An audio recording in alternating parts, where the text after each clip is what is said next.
If your horse is having a difficult time or labored or delayed or resistant to turning his head and neck, let's say this is the right side of the horse, to the left, so the opposite side. If a horse is having a harder time bending their head and neck to the opposite side of where the tightness is, or like I said, in this case, the right side of the horse is tight, so he's going to have a harder time bending his head and neck to the left. Why is that? That is because muscle tightness interrupts the release process of the muscle tissue. May I have that for a minute? So if a muscle is attached here and here, muscles have two attachments, and it's very tight, and he wants to turn his head and neck to the left, this is not going to release to allow him, this tight muscle is not going to allow him to release, to go to the left. It is the release process of muscle tightness that gets affected. It is the release process of the muscle that gets affected by simple muscle tightness, right? So again, if this is tight, he's going to move toward the tightness, toward the contraction. It's not going to release properly to easily move his head and neck left. It is the ease of motion that muscle looseness and pliability gives you. It's the ease and motion that we're looking for.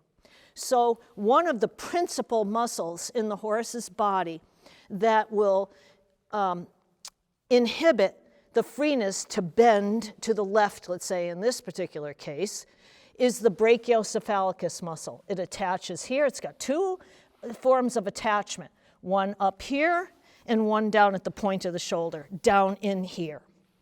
Obviously, I can't get down in there. So what I do is you want to work on the muscle between the attachments. So here is one of the origins. So this muscle, the brachiocephalicus, how I would work on it, the fibers run this way.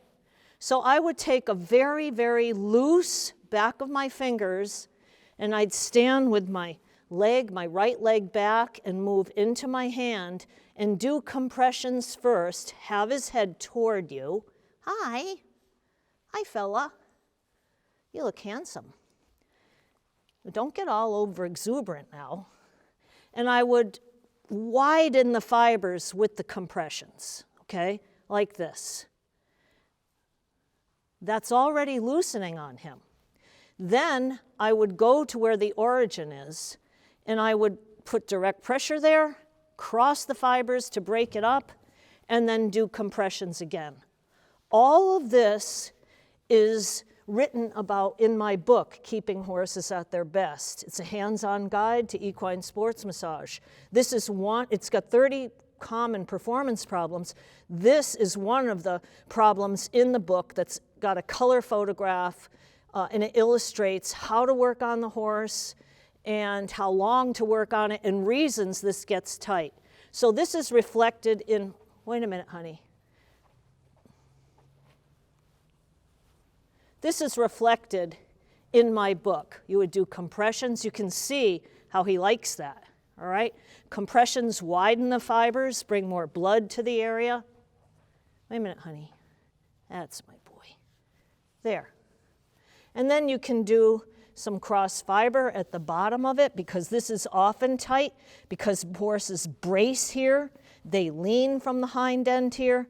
Many of the causes that create the tightness in this muscle that interfere with him bending his head and neck left are listed in my book. Okay, good boy.